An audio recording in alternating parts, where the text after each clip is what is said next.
دونوں میں واضح فرق اور واضح تضاد کہ شیطان اس طرح کرنے پر آج شیطان کیسے اس طرح کر سکتا ہے؟ سوچیے آپ، شیطان اگر ہدایت کا اختیار کرنے لگ جائے روپ، تو پھر ہر کوئی گمراہ ہو جائے، پھر کوئی مطلب ہی نہیں رہا. پھر تو شیطان کسی کا بھی روپ لے آ جائے اور کہہ دے کہ میں فلاں نبی ہوں، اور کوئی فلاں ایک بندے کی شکل میں آ جائے، بزرگ کی شکل میں آ جائے اور آپ کو گمراہ کر کے چلے جائے.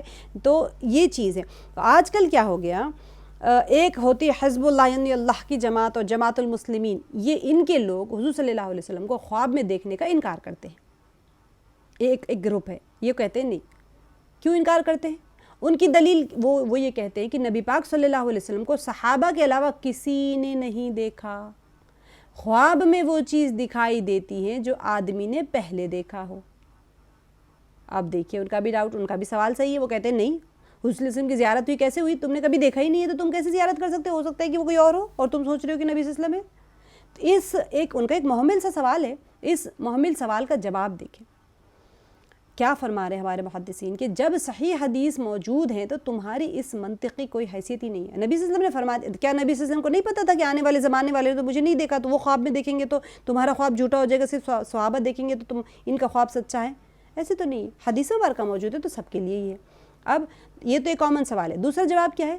دوسرا جواب یہ ہے کہ وحی جو ہوتی ہے حق ہے، اور اس شخص نے جو حضور صلی اللہ علیہ وسلم کو ہی دیکھا ہے. ہاں، آدمی اپنے اعمال کے اعتبار سے حضور کی زیارت کرتا ہے صلی اللہ علیہ وسلم. اگر اعمال اچھے ہیں تو نبی پاک صلی اللہ علیہ وسلم کو اچھی صورت میں دیکھتا ہے، اور اگر اعمال خراب ہیں تو حضور صلی اللہ علیہ وسلم کو اسی کی روشنی میں دیکھتا ہے. ٹھیک ہے، یہ دوسرا سوال کا جواب ہو گیا. دیکھا تو حضور صلی اللہ علیہ وسلم کو ہی ہے، لیکن کسی نے پینٹ شرٹ میں دیکھا ہے، کسی نے الگ الگ طریقے سے دیکھا ہے، تو تمہارے اپنے اعمال کی وجہ سے آپ صلی اللہ علیہ وسلم ویسے ہی نظر آ رہے ہیں. تیسرا جو جواب ہے یہ ہے کہ احادیث مبارکہ میں نبی پاک صلی اللہ علیہ وسلم کا حلیہ مبارک مکمل طور پر شمائل میں مذکور ہے. شمائل ترمذی ہے، اس کے اندر آپ صلی اللہ علیہ وسلم کا حلیہ مبارک مکمل طور پہ ہے. اس سے دیکھنے کا اندازہ ہو جاتا ہے. آپ اس کو پڑھ لیں، آپ اپنے چہرے میں، آپ کی آنکھوں میں، آپ کے ذہن میں آپ صلی اللہ علیہ وسلم کی ایک چھوی مبارکہ بیٹھ جاتی ہے. آپ صلی اللہ شمائل کریں گے انشاءاللہ. آپ لوگ دعا کریں، ہم لوگ آپ صلی اللہ علیہ وسلم کا حلیہ مبارک ضرور پڑھیں. اللہ تعالیٰ ہمیں توفیق عطا فرمائے. اتنا پیارا حلیہ مبارک کا ڈسکرپشن ہے، آپ لوگ پڑھیں گے تو ایسے لگے گا کہ آپ نے واقعی میں دیکھ لیا ہے نبی پاک صلی اللہ علیہ وسلم کو. بلکہ آپ لوگ نیٹ پہ دیکھیں گے تو آپ کو مل بھی جائے گا شاید، شمائل ترمذی کا کوئی اگر آپ کو لیکچر مل جائے تو. اب اسے کوئی کسی نے ایسے ڈسکرائب کیا ہے شمائل میں کہ آپ کو ایسے لگے گا کہ واقعی میں آپ دیکھ رہے ہیں آپ صلی اللہ علیہ وسلم کو. خصائص نبوی ہے، اعجاز نبوت ہے، اس کے اندر ساری چیزیں بیان کر دی گئی ہیں. تو آپ صلی اللہ علیہ وسلم کی شکل اور صورت میں شیطان نہیں آ سکتا، جسے آپ صلی اللہ علیہ وسلم نے فرما دی. اب دیکھیں، جس نے مجھے خواب میں دیکھا اس نے مجھے ہی دیکھا. وعن ابی قتادہ رضی اللہ عنہ قال قال رسول اللہ صلی اللہ علیہ وسلم من رآنی فقد رأى الحق. اور حضرت ابو قتادہ رضی اللہ عنہ کہتے ہیں کہ رسول کریم صلی اللہ علیہ وسلم نے فرمایا کہ جس نے اپنے خواب میں مجھ کو دیکھا اس نے حق دیکھا، یعنی اس کا خواب سچا ہے کہ اس نے مجھ کو ہی دیکھا. الحق یعنی اس شخص نے مجھے ہی دیکھا ہے، حق ہے، جھوٹ نہیں ہے.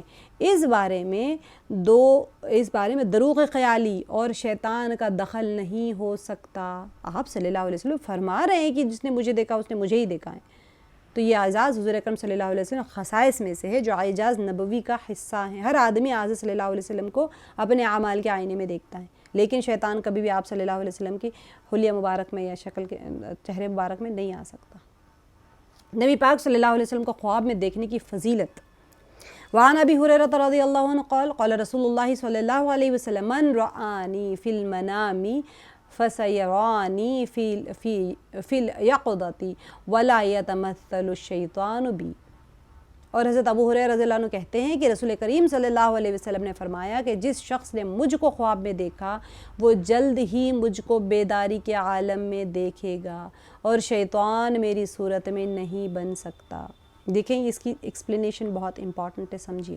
فَسَيَرَانِي فِي الْيَقْظَةِ یعنی جس شخص نے مجھے خواب میں دیکھا وہ شخص عنقریب مجھے بیداری میں دیکھے گا. اس حدیث کا ایک مطلب یہ ہے کہ میرے زمانے میں جو شخص کہیں سے مجھے خواب میں دیکھے گا وہ مجھ سے ملاقات کرے گا. یہ آپ صلی اللہ علیہ وسلم کے زمانے مبارک کی بات ہے. ٹھیک ہے، مجھے بیداری میں دنیا میں دیکھے گا۔ اس صورت میں اس حدیث کا تعلق نبی پاک صلی اللہ علیہ وسلم کی حیات طیبہ کے ساتھ ہو گیا کہ آپ صلی اللہ علیہ وسلم حیات مبارکہ ہے، لو صحابہ نے کہیں دیکھا ہے خواب میں تو وہ ضرور آئیں گے، آپ صلی اللہ علیہ وسلم کے پاس آئیں گے ایمان لیں، کیونکہ وہ دور ایمان لانے کا دور تھا، ایمان لے آتے تھے۔ اچھا اب ہم کیا لیں اس کا مطلب؟ ہم اگر دیکھیں تو اس حدیث کا دوسرا مطلب یہ ہے کہ جو شخص مجھے خواب میں دیکھے گا وہ مجھے عالم آخرت میں بیداری میں دیکھے گا، گویا اس شخص کا انجام اچھا رہے گا، سبحان اللہ، اور ایمان کے ساتھ اٹھ کر دنیا سے رخصت ہوگا۔ اللہم لک الحمد لک الشکر۔ جس نے خواب نبی پاک صلی اللہ علیہ وسلم کو جس کو زیارت ہوئی ان کے لیے یہ حدیث مبارکہ کتنی پیاری حدیث ہے، دیکھیں کہ وہ اس کا اچھا انجام ہوگا، ایمان کے ساتھ اٹھ کر دنیا سے رخصت ہوگا، سبحان اللہ۔ اچھے اور برے خواب دیکھنے کے وقت آدمی کیا کرے؟ یہ تو نبی پاک صلی اللہ علیہ وسلم کی زیارت مبارکہ کا تھا، اب کوئی انسان اچھے اور برے خواب دیکھے تو وہ کیا کرے؟ بہت اہم چیز ہے۔ دیکھیے حضرت ابو قتادہ رضی اللہ عنہ کہتے ہیں، کیونکہ حدیث مبارکہ وہاں پر عربی کی بڑی ہے، میں اس لیے اس کا ترجمہ کر لے رہی ہوں کیونکہ ٹائم ہمارا لاپس ہو رہا ہے۔ حضرت ابو قتادہ رضی اللہ عنہ کہتے ہیں کہ رسول کریم صلی اللہ علیہ وسلم نے فرمایا، اچھا خواب اللہ تعالیٰ کی طرف سے ہیں اور برا خواب شیطان کی طرف سے ہے، لہٰذا جب تم میں سے کوئی شخص ایسا خواب دیکھے جس سے وہ خوش ہو تو چاہیے کہ اس خواب کو صرف اس شخص کے سامنے بیان کرے جس کو وہ دوست اور ہمدرد سمجھتا ہے۔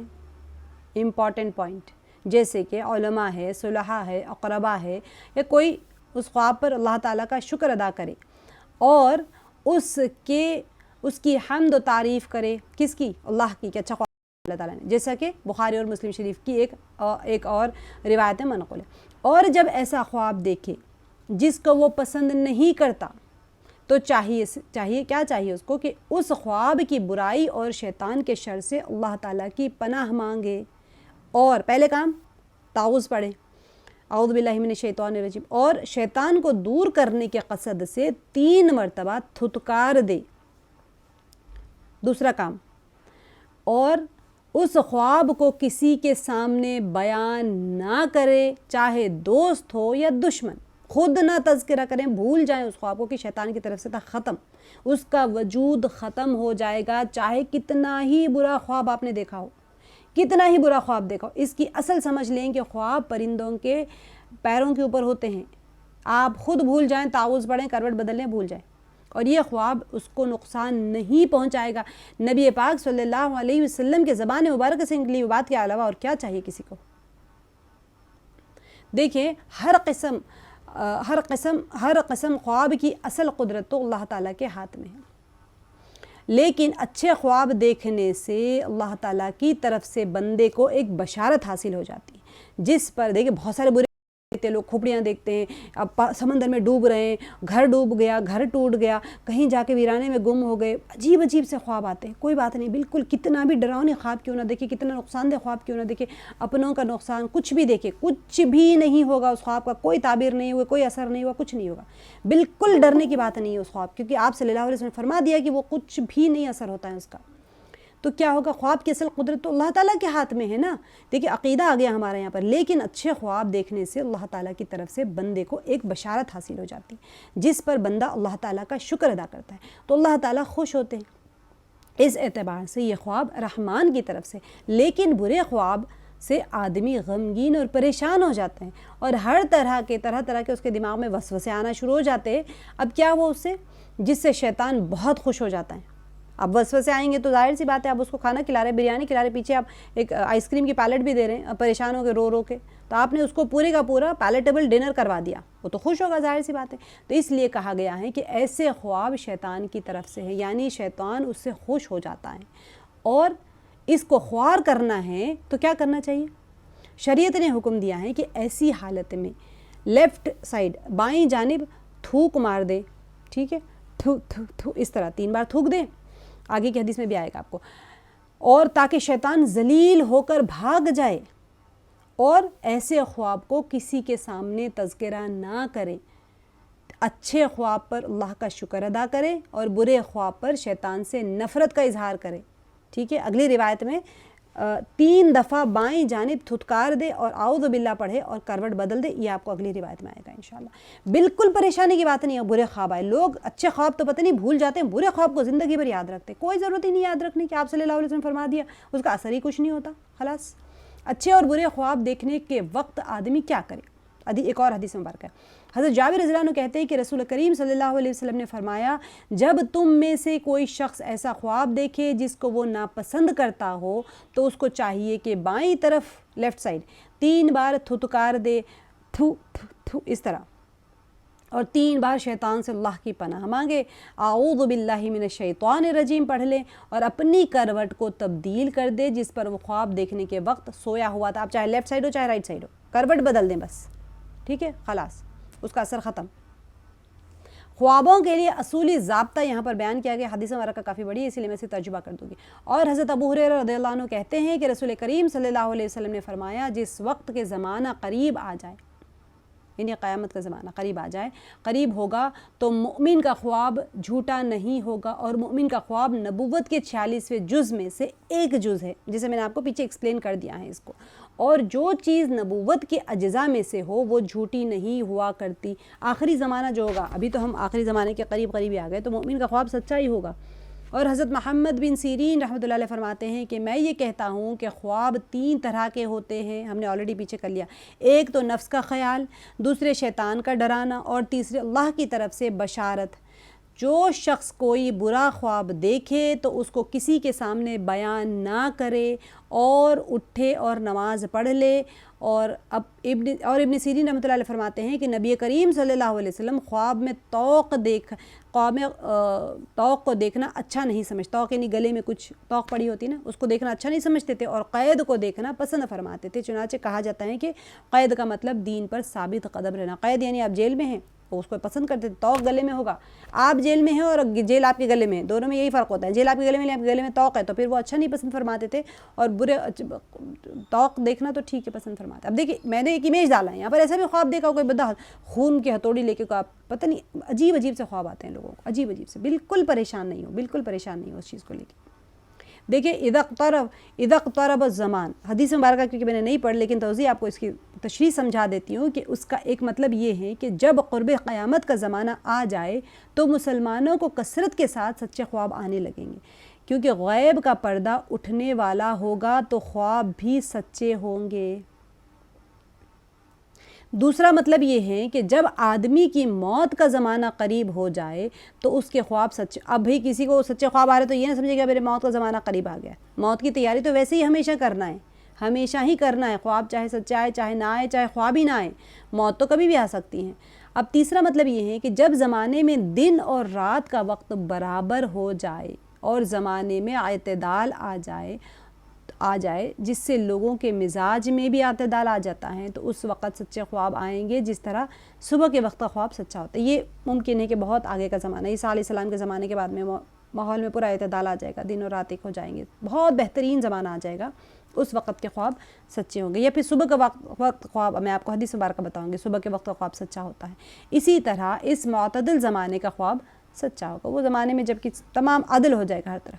اب اس حدیث کے عمومی الفاظ سے کیا معلوم ہوا کہ مومن کے سارے خواب سچے ہوتے ہیں اگر وہ مبشرات ہو تو, اور برے خواب شیطان کی طرف سے ہوتے. اسی لیے آپ یہ نہ سمجھیں کہ مومن کے سارے خواب اچھے ہوتے تو برا خواب بھی اچھا ہے. برا خواب ہمیشہ شیطان کی طرف سے ہی آتا ہے, اور اچھے خواب جو ہوتے ہیں وہ اللہ کی طرف سے آتے ہیں. تو جو اللہ تعالیٰ کی طرف سے ہو, ہر خواب سچا بھی نہیں اور جھوٹا بھی نہیں. اچھا میں ایک بات بتا دیں, ایک منٹ رکے, ایک لائن میں نے بیچ میں سے چھوڑ دی. اب اس حدیث کے یہاں پر مومن کا خواب تو سچا ہے, اس بارے میں امام ابن سیرین رحمۃ اللہ علیہ نے کچھ وضاحت فرمائی ہے کہ سچا خواب وہی ہے جو اللہ تعالیٰ کی طرف سے ہو. ہر خواب سچا بھی نہیں اور جھوٹا بھی نہیں. پھر آپ رحمۃ اللہ علیہ نے فرمایا کہ خوابوں کے 3 قسمیں بیان فرمائی. قول اس میں فاعل کی ضمیر ابن سیرین, اچھا یہ تو لمبا ڈیٹیل ہے چھوڑ دیں. غل جو ہوتا ہے عین پر پیش اور لام پر شد, یہ توق کو غل کہتے ہیں. تو آپ صلی اللہ علیہ وسلم نے توق کو ناپسند فرمایا ہے خواب میں دیکھنا. تو یہ جو بتایا جا رہا ہے اس کے اندر کہ اچھا تمام خواب سچے نہیں ہوتے, سچے یا جھوٹ. بعض خواب جو آپ نے رات کے پہلے حصے میں دیکھے پیٹ بھر کے کھانا کھا کے سو گئے, بدہضمی سے خواب آ رہے ہیں, تو وہ خواب میں شمار نہیں ہوگا. آخری حصے میں جو خواب آتے ہیں وہ مبشرات میں شمار ہوتے ہیں. پیٹ خالی ہوتا ہے اس وقت. ڈراؤنے اور محمل خوابوں کی تعبیر نہ پوچھا کرو، سختی سے منع فرمایا آپ صلی اللہ علیہ وسلم. حضرت جابر رضی اللہ عنہ کہتے ہیں کہ نبی کریم صلی اللہ علیہ وسلم کی خدمت میں ایک دیہاتی آیا، عرض کیا کہ میں نے خواب میں دیکھا ہے کہ گویا میرا سر کاٹ ڈالا گیا. بہت سارے لوگ دیکھتے ہیں. جابر رضی اللہ عنہ کہتے ہیں کہ نبی کریم صلی اللہ علیہ وسلم ہنس دیے اور فرمایا کہ جب تم میں سے کسی شخص کے خواب میں اس کے ساتھ شیطان تماشا کرے تو وہ اس خواب کو لوگوں کے سامنے بیان نہ کرے. ایسے خواب تب آتے ہیں جب شیطان تمہارے سے تماشا کرتا ہے، تو ایسے خوابوں کو نہ بیان کرو، بس ختم. کچھ بھی آئے خواب میں، سپلک آئے، سانپ آئے، نہ بیان کرے نا. آپ ڈر گئے سپلک کسی نے دیکھا ہے مثال کے طور پہ کہ سانپ بھرے ہوئے گھر میں سارے، گھبرا کے اٹھ گئے. اب فوراً اٹھتے ہی کہہ دیا، اپنے پڑوسی کو کہہ دیا، بہن کو کہہ دیا، ان کو کہہ دیا میں نے سانپ دیکھا، پتہ نہیں دشمنوں کی علامت ہے، پتہ نہیں میرے گھر میں جنات نہ آ گئے. اب خود ہی تعبیریں بناتے چلے جا رہے ہیں اس کے. تعوذ پڑھیں، اپنے آپ پہ تھوڑا کنٹرول کریں، ٹھنڈا پانی پئیں، بھول جائیں اس کو. شیطان کی طرف سے تھا، سوچا ختم. شیطان کی طرف سے تھا مطلب شیطان آپ کو دکھا نہیں رہا ہے کہ آپ کے گھر میں سانپ ہے تو میں بھی وہاں پر بیٹھا ہوں، جنات کا بکھیڑا بھرا ہوا ہے. کسی کو کاہن کو جا کے بتا دیں گے، عامل کو بتا دیں گے، وہ کہے گا آپ کے اوپر تو بہت زیادہ جادو کروا دیا گیا ہے، بہت سارے، اتنا سارا جادو کہ آپ کے گھر میں تو آپ پیر رکھنے جگہ نہیں، جادو ہی جادو بھرا ہوا ہے. اور سانپوں کا انڈیکیشن ہی جنات ہوتا ہے، وہ تو تنگ، لا حول ولا قوت الا باللہ، شیاطین کی طرف سے ہوتا ہے، بھول جائیں. اچھا، خواب کی تعبیر کا ایک ضابطہ یہاں پر دیکھ لیں. حضرت انس رضی اللہ عنہ کہتے ہیں کہ نبی کریم صلی اللہ علیہ وسلم نے فرمایا میں نے ایک رات کو ان چیزوں میں جن میں سونے والا دیکھتا ہے، یعنی کہ خواب میں دیکھا کہ گویا میں اور میرے صحابہ عقبہ بن رافع کے گھر بیٹھے ہوئے ہیں اور عقبہ ابن رافع کے گھر بیٹھے ہوئے ہیں اور میرے سامنے تازہ کھجوریں لائی گئیں جن کو رطب ابن تاب کہا جاتا ہے. چنانچہ میں نے اس خواب کی یہ تعبیر لی کہ ہمارے لیے دنیا رفعت اور سربلندی ہے اور آخرت میں نیک عاقبت یعنی اچھی جزا کا انعام ہے، اور یہ ہمارا دین اچھا ہے. انہوں نے اچھا خواب کی تعبیر لے لی. خواب دیکھا کسی گھر میں بیٹھے اور زبردست کھجوریں کھا رہے ہیں تو انہوں نے کہا کہ چلو ہمارے لیے دنیا تو بہت نیک ہے، اور اچھی تعبیر لے لی. تو ان رفعت اس حدیث سے تعبیر خواب کا ایک اصل اور ضابطہ معلوم ہوتا ہے. کیا ہے وہ؟ ابتدائی بحث میں تعبیر کی 3 اصولوں میں سے ایک اصل یہ تھا کہ کبھی عربی لغت کی بنیاد پر تعبیر نکالی جاتی ہیں. ٹھیک ہے، اب دیکھیں اس حدیث میں نے آپ کو بتایا تھا وہاں پر عربی لغت کے اوپر کیسے نکالتے ہیں عربی لغت، کیونکہ وہ لوگ عربز تھے نا، تو اب ہم لوگ کھجور کو جا کے ڈھونڈیں گے نا. وہ لوگ تو کہتے تھے کہ چلو رطب، ان کے یہاں پر رطب کچی کھجور کو کہا جاتا تھا. تو حدیث میں نبی پاک صلی اللہ علیہ وسلم نے 3 ناموں کی لغت سے تعبیر نکالی. عقبہ کے لفظ سے نبی پاک صلی اللہ علیہ وسلم نے عاقبت اور آخری انجام کی بھلائی کی تعبیر نکالی، اور رافع کے لفظ سے آپ صلی اللہ علیہ وسلم نے دنیا و آخرت کی بلندی، اور رفع درجات ہم کہتے ہیں نا، رافع بلند کی تعبیر نکالی. اور یہاں پر طاب کے لفظ سے آپ صلی اللہ علیہ وسلم نے دین اسلام کی طیب اور اچھا ہونے کی تعبیر نکالی. وہ کھجور جو تھے، وہ تازے کھجوروں کا خوشہ رکھا تھا، وہ کھا رہے تھے، تو کون کس کے گھر میں گئے تھے وہ سارا دیکھ لیا. عاقب جو تھے ان کے گھر، عقبہ یہاں پر جو صحابی ہے،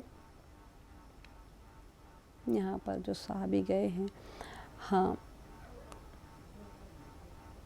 میں اور میرے صحابہ عقبہ ابن رافع کے گھر بیٹھے ہوئے ہیں. تو عقبہ سے عاقبت لیا ہے، رافع سے بلند درجے لیا ہے، گھر بیٹھے ہوئے ہیں، اور میرے سامنے تازہ کھجوریں لائی گئی جن کو رطب ابن تاب کہا جاتا ہے. تو تاب سے کیا لیا آپ سے طیب لیا، تو عاقبت جو ہے بلند اور اچھی ہے. اس طرح کا یہ دین تمہارے لیے اور طیب اور اچھا ہونے کی تعبیر لی ہے. دین اسلام سے طیب اور اچھا ہونے کی تعبیر لی. تو تینوں سے لغت سے لیا ہے. اب کوئی بیٹھے ہیں، آپ نے کسی کو دیکھا ہے، ان کا جائن لغوی معنی دیکھے تو اصل تو تعبیر ہی نہ لے. ہم نہیں لے سکتے تعبیر. نبی صلی اللہ علیہ وسلم نے تعبیر دی تھی. وہ ہجرت سے متعلق نبی پاک صلی اللہ علیہ وسلم کا ایک خواب. آپ صلی اللہ علیہ وسلم کے مبشرات بہت پیارے ہیں. نبی پاک صلی اللہ علیہ وسلم، حضرت ابو موسیٰ اشعری رضی اللہ عنہ کہتے ہیں کہ وہ نبی کریم صلی اللہ علیہ وسلم سے نقل کرتے ہیں کہ آپ صلی اللہ علیہ وسلم نے فرمایا کہ ہجرت سے پہلے مکے میں ایک دن میں نے یہ خواب دیکھا کہ میں مکے سے ہجرت کر کے ایک ایسی زمین کی طرف جا رہا ہوں جس میں کھجوروں کے درخت ہیں. چنانچہ اس خواب کی تعبیر میں میرا یہ خیال ہوا کہ وہ شہر جہاں میں ہجرت کر کے جاؤں گا یمامہ ہوگا یا ہجر، 2 شہر کے نام ہیں، لیکن حقیقت میں وہ مدینہ نکلا جس کا قدیم نام یثرب ہے، اور میں نے اپنے خواب میں یہ بھی دیکھا تھا کہ میں نے اپنی تلوار کو ہلایا اور وہ اوپر سے ٹوٹ گئی۔ چنانچہ تلوار ٹوٹنے کی تعبیر جنگ احد کے دن پریشانیوں اور مصائب کی صورت میں ظاہر ہوئی۔ آپ سب کو پتہ ہے جنگ احد میں کتنی مشکل اٹھانی پڑی تھی، جس سے مسلمانوں کو دوچار ہونا پڑا۔ پھر میں نے خواب ہی میں تلوار کو دوسری مرتبہ ہلایا تو تلوار نہ صرف درست ہو گئی بلکہ پہلے سے بھی بہتر ہو گئی۔ چنانچہ تلوار درست ہونے کی تعبیر جنگ احد کے موقع پر یا فتح مکہ یا صلح حدیبیہ کے وقت اللہ تعالیٰ کی طرف سے عطا کی جانے والی فتح اور مسلمانوں کی اجتماعیت کی صورت میں ظاہر ہوئی۔ صلح حدیبیہ ہوا، پھر فتح مکہ ہوا، بہت ساری چیزوں میں آپ اللہ تعالیٰ نے نبی صلی اللہ علیہ وسلم کے لیے بشارتیں فرمائی تھی۔ اب دیکھیں اس کی توضیح میں، یمامہ جو تھا نا، یہ پہلے زمانے میں یمامہ بہت سرسبز شاداب علاقہ تھا۔ آپ سے میں خواب میں دیکھا تھا کہ کوئی سرسبز باغ کی طرف، جہاں پر کھجوروں کا باغ ہے سارا، وہاں پر جا رہے، تو آپ سے میں سوچا کہ یہ یمامہ بھی ہوگا یا ہجر ہوگا، لیکن آپ صلی اللہ علیہ وسلم ہجرت کر کے مدینے کی طرف گئے۔ تو بعد میں یمامہ اور ہجر جو دو شہر تھے اس زمانے میں تو بڑے سرسبز اور شاداب تھے، لیکن بعد میں جا کے کچھ ایسے ٹھیک ٹھاک سے ہو گئے۔ اور اس کی تشریح یہی ہے، میں اس کو زیادہ کیونکہ ہمارا ٹائم شارٹ ہو رہا ہے نا۔ نبی پاک صلی اللہ علیہ وسلم کے ایک اور خواب کی تعبیر، حضرت ابو ہریرہ رضی اللہ عنہ کہتے ہیں کہ رسول کریم صلی اللہ علیہ وسلم نے فرمایا کہ ایک دن میں سو رہا تھا کہ خواب میں زمین کے خزانے میرے سامنے لائے گئے، پھر میرے ہاتھ میں سونے کے 2 کڑے رکھے گئے جو مجھ پر گراں گزرے۔ اس کے بعد مجھ پر وحی آئی، یعنی خواب ہی میں بطور الہام میرے دل میں اللہ تعالیٰ نے یہ بات ڈالی کہ ان کڑوں پر پھونک مارو۔ آسان سی اردو، اس لیے ایکسپلینیشن کچھ نہیں، کڑے رکھے گئے تھے، آپ صلی اللہ علیہ وسلم کو حکم ہوا کہ اس کے اوپر پھونک مارے۔ جیسے ہی آپ صلی اللہ علیہ وسلم نے، چنانچہ میں نے پھونک ماری تو وہ کڑے اڑ گئے۔ میں نے ان دونوں کڑوں سے ان دونوں جھوٹوں کے بارے میں تعبیر لی باعتبار مسکن علاقے کے جن کے درمیان میں ہوں، یعنی ایک تو یمامہ والا اور دوسرا اسنا والا۔ بخاری اور مسلم شریف میں ایک اور روایت میں ہے جس کو ترمذی نے نقل کیا ہے کہ یوں ہے کہ آپ صلی اللہ علیہ وسلم نے ان دونوں جھوٹوں کی وضاحت اس طرح فرمائی کہ ان میں سے ایک تو مسیلمہ کذاب نکلا، ٹھیک ہے، جو یمامہ کا رہنے والا تھا، اور دوسرا اسود انیسی، ٹھیک ہے، اسود انسی یا اسود انیسی دونوں پروننسیشن ہے اس کے، جو صنعاء کا رہنے والا تھا۔ یہ دونوں بھی نبوت کا دعویٰ کر بیٹھے تھے بعد میں، ٹھیک ہے۔ تو یہ روایت بخاری اور مسلم شریف میں نہیں ملی، اور اس کو صاحب جامع الاصول نے ترمذی سے نقل کیا ہے، کیونکہ یہاں پر وہ بھی دینا بہت ضروری ہوتا ہے آپ لوگوں کو۔ اب دیکھیں سوارین جو آیا ہیں، یہ نبی پاک صلی اللہ علیہ وسلم نے سونے کے 2 کنگن جو دیے گئے تھے اور کڑے اپنے ہاتھ کی ہتھیلی میں دیکھے تھے، انہوں نے آپ صلی اللہ علیہ وسلم نے خواب میں دیکھا، جس کو آپ صلی اللہ علیہ وسلم نے پسند نہیں کیا، تو آپ صلی اللہ علیہ وسلم اسے